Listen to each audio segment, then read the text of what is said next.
Space the final frontier. जी हाँ, आपने सही सुना। आज आवाज एंटरप्रेन्योर में हम बात कर रहे हैं अंतरिक्ष की।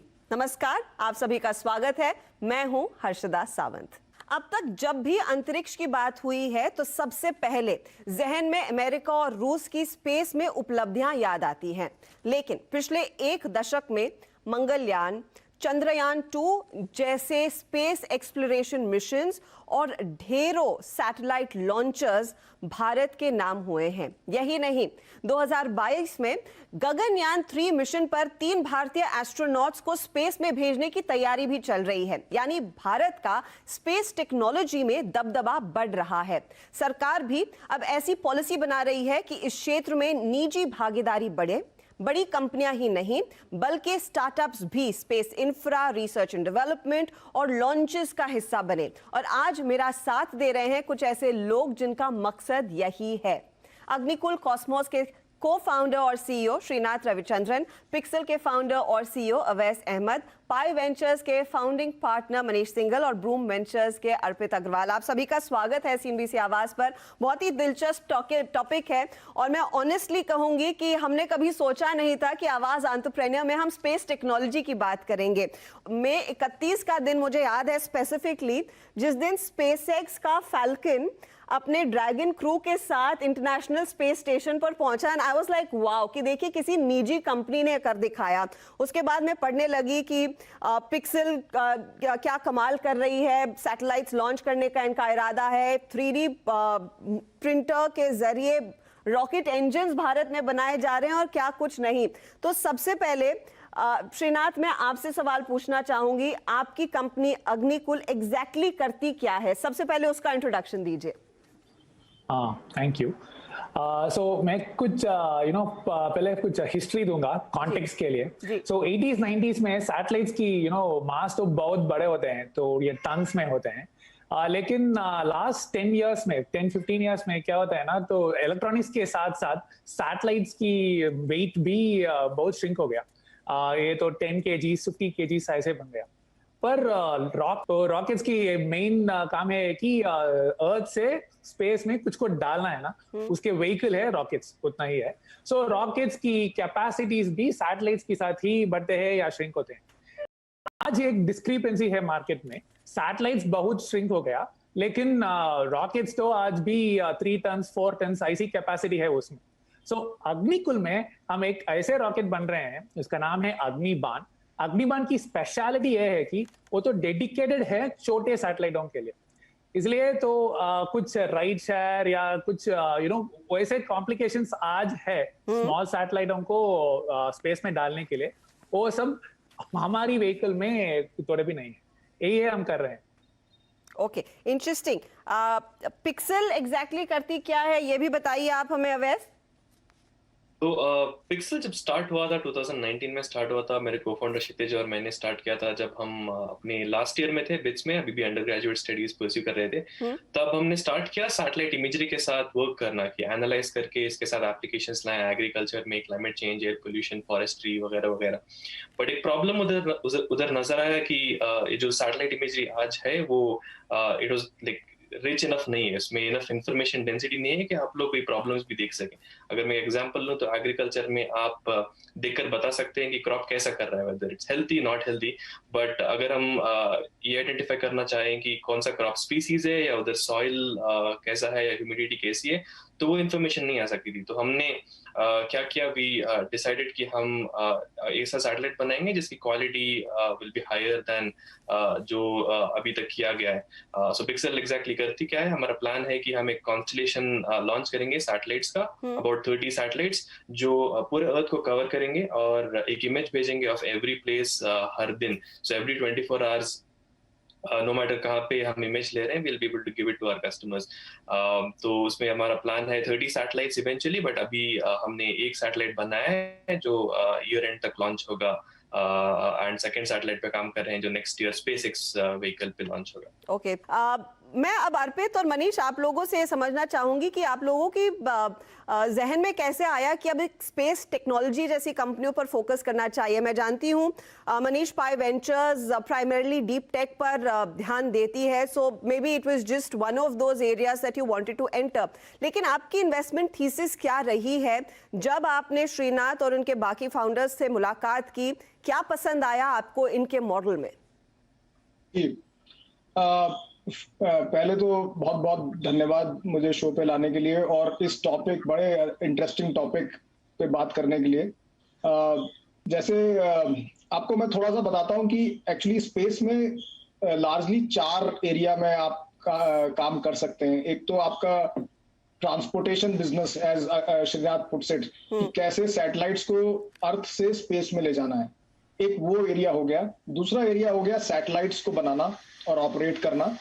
तीसरा एरिया हो गया कि सैटेलाइट्स जब वहां हैं, आप उस तरह से समझ लीजिए कि इतने सारे कैमरास हैं ऊपर या कोई सेंसर्स हैं, उनसे सब डेटा आ रहा है, तो उससे आप इंटेलिजेंस लेके क्या आप उसमें आउटकम दिखा सकते हैं एग्रीकल्चर के लिए, सिक्योरिटी के लिए, वेरियस आउटकम्स के लिए। और चौथा एरिया हो गया स्पेस एक्सप्लोरेशन का, विच इज कि अब मार्स पे चले गए, इधर चले गए, उधर चले गए। वो जो चौथा एरिया है वो largely it has been in the government domain. लेकिन और तीनों एरिया में प्राइवेट सेक्टर का बहुत बड़ा हाथ और बहुत बड़ा अपॉर्चुनिटी है। सो ये तो आपका ओवरव्यू हो गया। अब अगर हम अग्निकूल की बात करें, जैसे श्रीनाथ ने बताया कि सैटेलाइट श्रिंक हो गई हैं। अब 5 kg 2 kg सैटेलाइट्स भी आप भेज सकते हैं स्पेस में, लेकिन लॉन्च कैपेसिटी जो आपका ट्रांसपोर्टेशन इंजन है वो अभी भी टन्स पे काम करता है। तो एज अ सैटेलाइट लॉन्चर और as a satellite, if you want to get your satellite up in the sky, तो आपके पास 2 ऑप्शन है।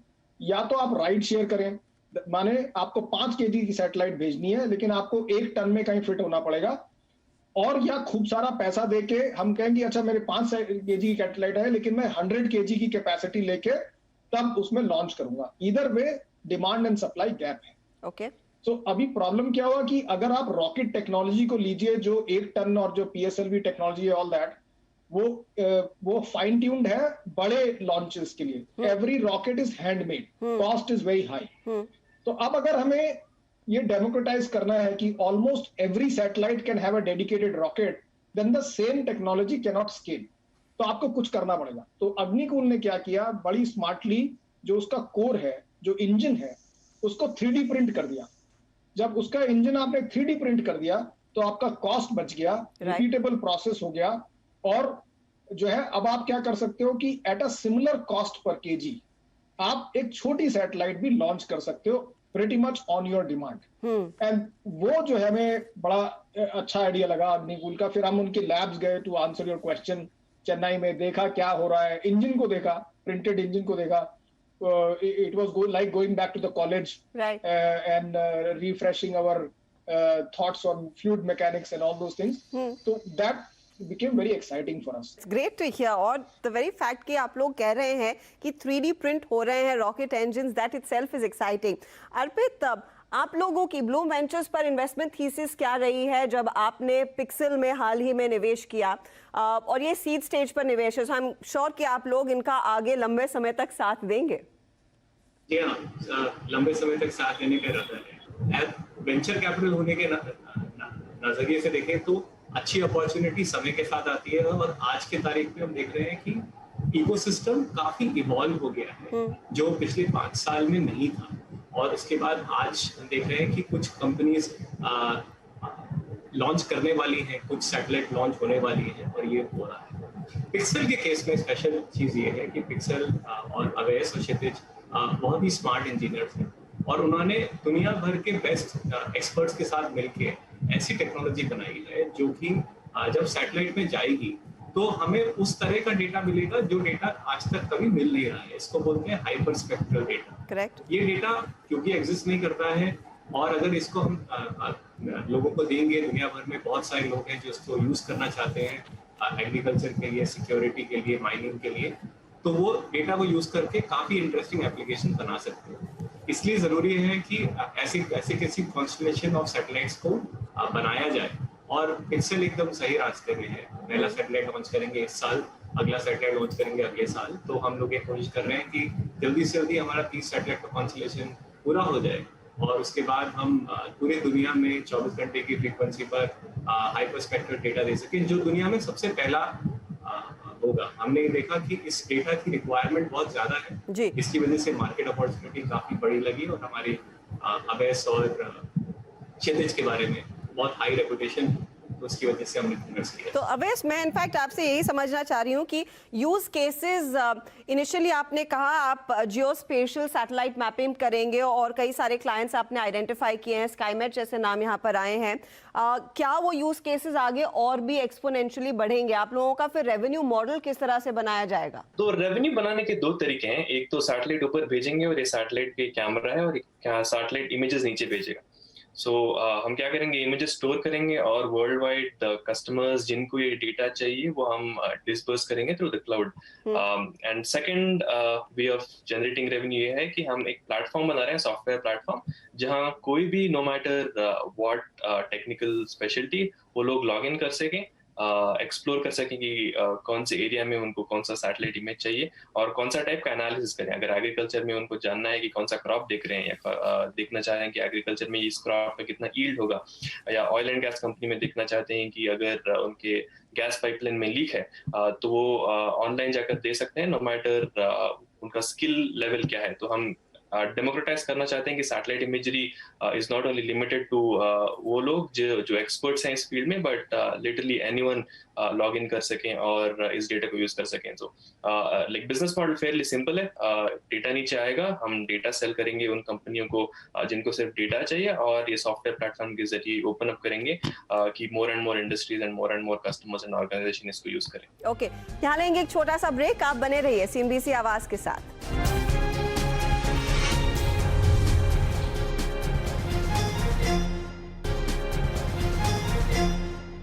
आप देख रहे हैं आवाज एंटरप्रेन्योर और बहुत दिलचस्प चर्चा हो रही है आज स्पेस टेक्नोलॉजी कंपनियों की और खासतौर से स्टार्टअप्स जो इस स्पेस में उतर चुके हैं। मेरा साथ दे रहे हैं श्रीनाथ रविचंद्रन, CEO अग्निकुल कॉस्मोस के, अवैस अहमद, फाउंडर CEO पिक्सल के, अर्पित अग्रवाल ब्रूम वेंचर्स से और मनीष सिंघल पाई वेंचर्स के। जितना सिंपल शायद पिक्सल का बिजनेस मॉडल दिख रहा है श्रीनाथ, उतना आपका सिंपल मॉडल नहीं है। आप इनफैक्ट वो लॉन्च व्हीकल बनाएंगे, आप लोग वो रॉकेट बना रहे हैं और उसके लिए भी इंजन आप पूरी तरह से मॉडल कर रहे हैं 3D प्रिंटिंग बेसिस पर।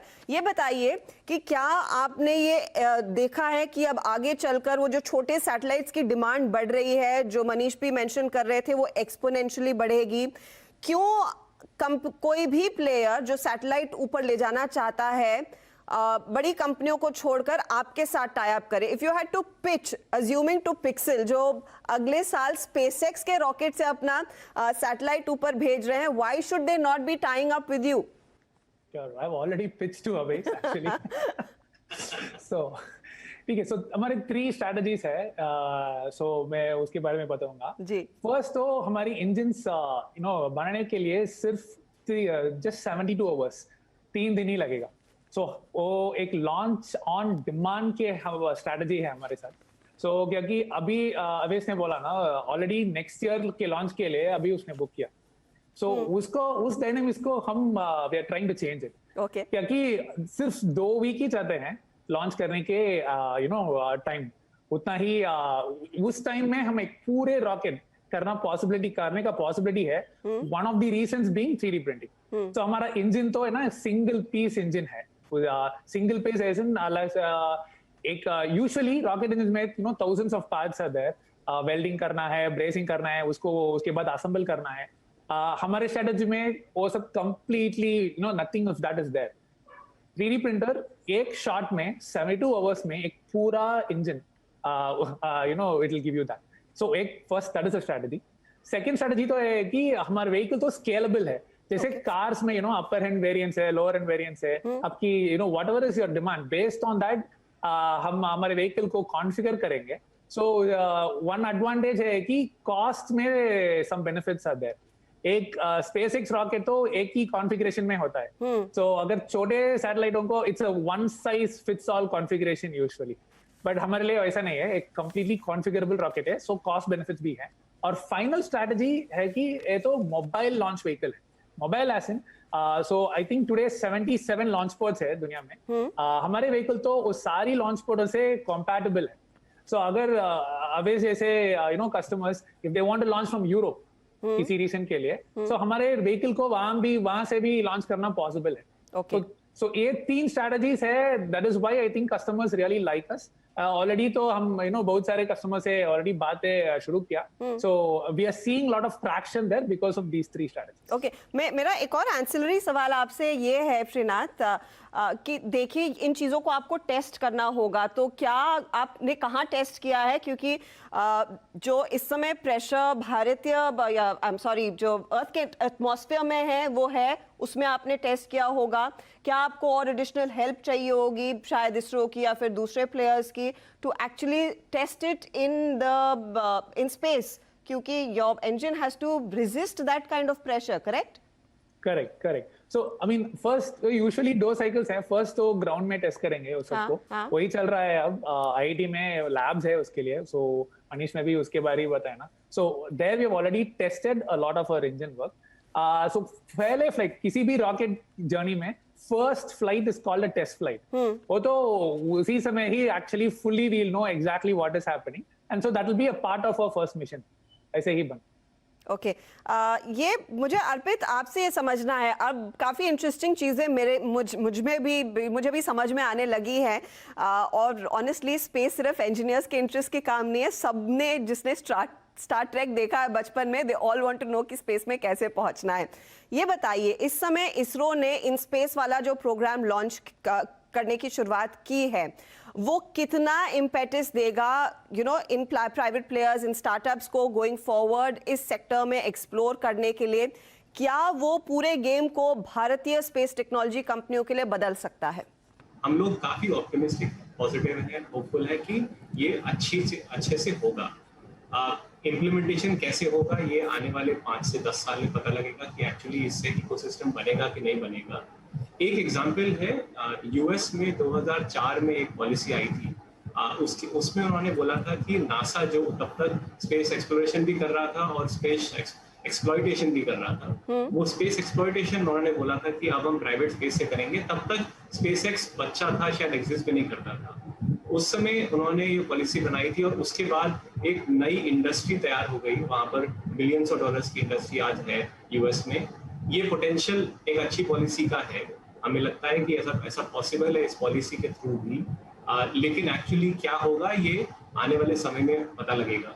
पिक्सेल और अग्निकुल ये बताएंगे हमें अपने एक्सपीरियंस से कि एक्चुअली पॉलिसी उस डायरेक्शन में जा रही है या अभी और भी काम बाकी है। मैं इनफैक्ट इन दोनों का अच्छी पहल है, करना चाहिए। जी हाँ, पहल तो अच्छी है, काफी इंटरेस्टिंग है और आप कह सकते हैं काफी ब्रेव पहल है, क्योंकि अब तक ये चीजें सब लोग सोचते थे कि सिर्फ सरकारें कर सकती हैं, कोई निजी कंपनी नहीं कर सकती। अच्छा, निजी कंपनियों की बात करते हुए मनीष, एक चीज है कि जो भी भागीदारी रही है स्पेस टेक्नोलॉजी में प्राइवेट प्लेयर्स की, वो प्राइमरीली कंपोनेंट सप्लायर की है या फिर सब सिस्टम तैयार करने की है।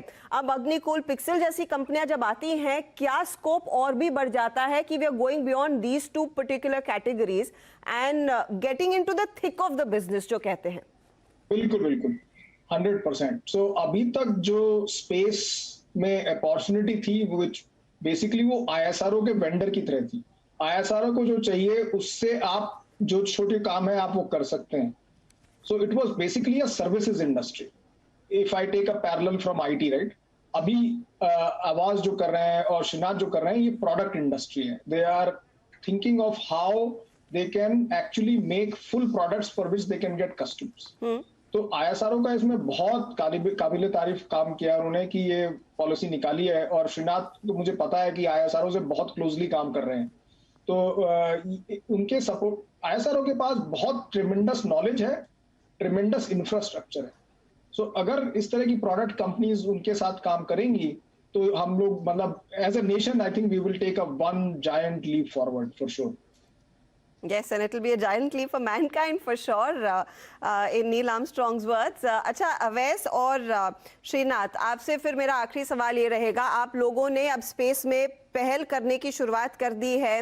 क्या आपके स्पेसएक्स जिस तरह का काम कर रही है वैसे सपने इस समय देख रहे हैं? Srinath, first you.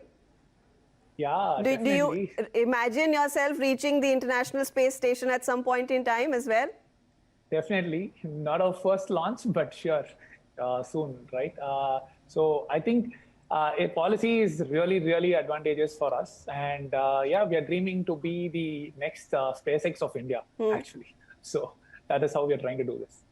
आपके सपने भी बुलंद होंगे। बताइए आपका लॉन्ग टर्म ड्रीम क्या है अवैस पिक्सल के लिए?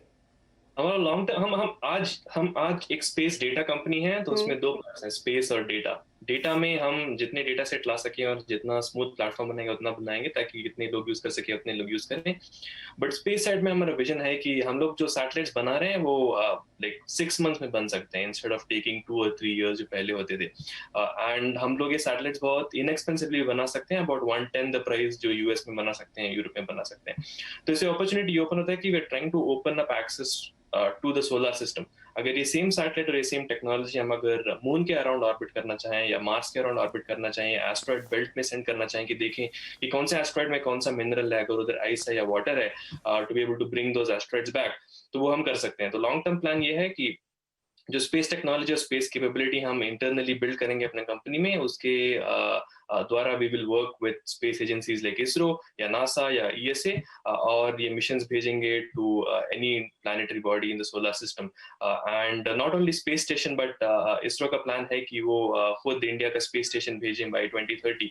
तो वहाँ पे बहुत अपॉर्चुनिटीज हैं कि हम जो स्पेस कैपेबिलिटी और टेक्नोलॉजी बिल्ड कर रहे हैं उनके साथ बिल्ड करें और टुगेदर एक कमर्शियल इकोसिस्टम बनाएं जो यूएस में बनाया जा रहा है। अर्पित और मनीष, आप लोगों से जब आप लोग किसी कंपनी में निवेश करते हैं, आप ये भी देखते हैं कि विजिबिलिटी ऑफ प्रॉफिट क्या है। I am sure it's little too nascent, बहुत जल्द होगा प्रॉफिट्स के बारे में सोचना एट द मोमेंट क्या, लेकिन आपको ये जहन में आया है कि आगे चलकर अगले 2-3 साल नहीं, लेकिन आप लोग जब निवेश करते हैं आई एम श्योर 10 साल से बियॉन्ड सोचते हैं, 10 साल में कंपनियां अच्छा खासा रेवेन्यू और मुनाफा कमाती हुई दिखाई देंगी? बिल्कुल, एक्चुअली अग्निकूल में तो दो चीजें हैं। एक तो छोटी छोटी सैटेलाइट्स ज्यादा आ रही हैं। अब आप पिक्सल का ही देखिए, आप वो 30 सैटेलाइट लॉन्च कर रहे हैं, वो स्टार्टअप हैं। इस तरह की बहुत सारी अदर कंपनीज हैं जो कि छोटी छोटी सैटेलाइट्स ऊपर कॉन्स्टलेशन बना रहे हैं। तो छोटे सैटेलाइट्स का जो ग्रोथ है वो काफी मैसिव है in the next few years, और इन सब को लॉन्च करने के लिए ट्रांसपोर्टेशन की जरूरत होगी। तो इसलिए Agnikul is in a good space from that perspective. अब इनका जो बिजनेस मॉडल है एक्चुअली वो किसी अदर ट्रेडिशनल डिजिटल कंपनी से बेटर है। इनका जो लॉन्च कॉस्ट है और जो लॉन्च प्राइस है उसमें काफी डिफरेंस है। तो इसलिए जैसे जैसे लॉन्च करेंगे इनका प्रॉफिट्स बढ़ता रहेगा। और डेफिनेटली आपका बिल्कुल सवाल सही है, हमारे हिसाब से तो ये कंपनी काफी प्रॉफिटेबल होनी चाहिए with less investment also, which actually sounds counterintuitive when you think about transportation business in space. So हम लोग तो काफी excited हैं इसको लेके। अर्पित, on a parting note, क्योंकि 4-5 लाइंस आप लोगों ने सामने रखी जहां पर स्पेस में काम हो सकता है, इस समय आपको किस सेक्टर में या फिर किस उस लाइन में सबसे ज्यादा स्कोप दिख रहा है भारतीय एंटरप्रेन्योर्स के लिए? ऑल 4 एवेन्यूज इक्वली अपॉर्चुन, या फिर एक स्पेसिफिक जगह है जहां पर आपको लग रहा है सबसे ज्यादा निवेश, सबसे ज्यादा एफर्ट R&D लगेगा कंपनियों की ओर से? मेरे हिसाब से इसमें 4 स्पेस में 2 स्पेस बेटर है इन माय असेसमेंट। एक तो ये जो अग्निकूल काम कर रहे हैं छोटे सैटेलाइट्स के लिए डेडिकेटेड लॉन्च व्हीकल्स, और जो पिक्सल काम कर रहे हैं जो कि आप एक बार विदाउट कॉन्स्टलेशन और विद कॉन्स्टलेशन, जैसे भी अगर आपके पास डेटा स्ट्रीम्स हैं जिससे आप इंटेलिजेंस प्रोवाइड करके एप्लीकेशन प्रोवाइड करें लोगों को इन अ डिफरेंट वे, ये दोनों स्पेस काफी अच्छी हैं। ओके, स्पेस एक्सप्लोरेशन थोड़ा सा आई थिंक गवर्नमेंट के उसमें ज्यादा बैठता है, और launching satellites per se and building constellation is a slightly different space. I personally feel कि उसमें इतना इंटरेस्टिंग नहीं है, लेकिन इंटेलिजेंस और लॉन्च में काफी इंटरेस्टिंग लग रहा है हमको। अर्पित, आपको भी यही 2 सेक्टर ज्यादा अट्रैक्टिव लग रहे हैं एक एंटरप्रेन्योर के नजर से जो कुछ नया करना चाह रहा है और इस स्पेस में उतर रहा है? एंटरप्रेन्योर के नजर से देखेंगे तो हम उस चीज में जहां पर कम से कम इन्वेस्टमेंट में ज्यादा से ज्यादा रेवेन्यू बन सकता है वहां करना चाहिए, वहां इन्वेस्टमेंट करना चाहिए, वो बिजनेस बनाना चाहिए। इस पर्सपेक्टिव से देखेंगे तो स्पेस इंडस्ट्री में बहुत सारी चीजें हैं, जैसे कि आप एंसेलिक सर्विस प्रोवाइडर बन सकते हैं, आप सबसिस्टम प्रोवाइडर बन सकते हैं, जिसमें कि आपका इन्वेस्टमेंट बहुत नहीं है, निवेश नहीं है, लेकिन आपका रेवेन्यू बन सकता है। ऐसे कुछ प्रोवाइडर इंडिया में बन रहे हैं जो कि सब सिस्टम्स दे रहे हैं काफी अच्छे स्केल पर, छोटी और बड़ी सैटेलाइट्स के लिए और लॉन्च व्हीकल्स के लिए। या फिर आप डेटा, जैसे अवेश बता रहे हैं कि डेटा अवेलेबल है, अब इस डेटा के ऊपर प्रोसेसिंग करना है, अलग अलग इंडस्ट्री के लिए सोल्यूशन बनाना है, और इस डेटा को यूज करके बहुत सारे बिजनेसेस की प्रॉब्लम सॉल्व करनी है। ये मुझे लगता है बहुत ज्यादा बड़ी अपॉर्चुनिटी है इंडियन एंटरप्रेन्योर्स के लिए। और इनमें से बहुत सारी चीजें हमारी कोर कैपेबिलिटी जो सॉफ्टवेयर और डेटा के अराउंड है, वो भी काफी यूज करते हैं। मुझे लगता है कि इन दोनों चीजों में ज्यादा अपॉर्चुनिटी। चलिए, मौके ढेरों हैं। बहुत बहुत शुक्रिया आप चारों का हमारे लिए समय निकालने के लिए। Fly high end of course space is the limit, मैं यही कहूंगी। अवेश और श्रीनाथ, आप दोनों के लिए ऑल द वेरी बेस्ट। बहुत अच्छा लगा आप सभी से बात करके। तो देखिए, मौके ढेरों हैं स्पेस में इस समय भारतीय एंटरप्रेन्योर्स के लिए, और इन कंपनियों ने बस शुरुआत ही की है। इसी के साथ आवाज एंटरप्रेन्योर में इस हफ्ते इतना ही। आपसे अगले हफ्ते फिर मुलाकात होगी। नमस्कार।